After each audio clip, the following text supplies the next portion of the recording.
L'Inde annoncera son budget lundi et cette fois, le ministre des Finances du pays a une lourde tâche à faire.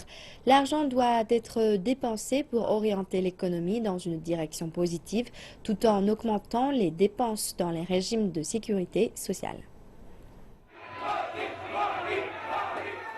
Après sa victoire aux élections de 2014, le Premier ministre indien Modi avait promis de rétablir l'économie indienne. Près de 2 ans plus tard, les chiffres semblent mieux, mais l'économie fait face à de nombreux défis.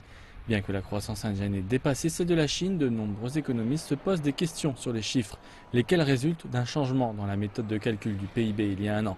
L'infrastructure est encore en mauvais état et le pays a besoin de routes, de ports et d'autoroutes.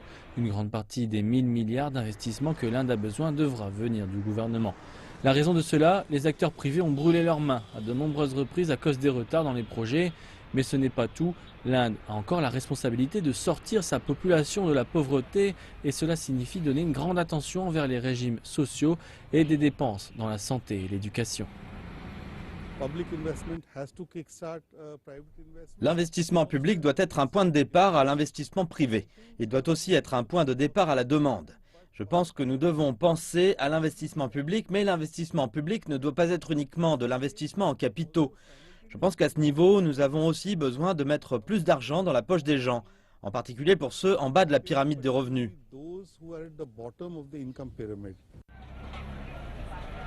L'Inde a eu une inflation élevée pendant ces quelques dernières années. Cela a mené à un affaiblissement du revenu réel des Indiens. Cette fois, on s'attend aussi à ce que l'impôt sur le revenu baisse pour les individus qui le payent et à ce que l'impôt soit élargi pour inclure plus de citoyens. Moins de 3% de la population paye des impôts. Accorder plus d'attention au secteur agricole est un sujet macroéconomique pour lequel le gouvernement indien est aussi attendu.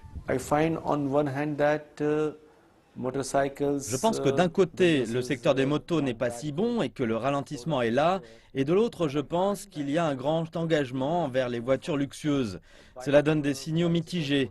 Certaines parties de l'économie vont très bien, contrairement à d'autres. L'agriculture en particulier est en grande détresse et c'est un grand problème. Même quand vous voyez que l'économie est supposée croître de 7,5%.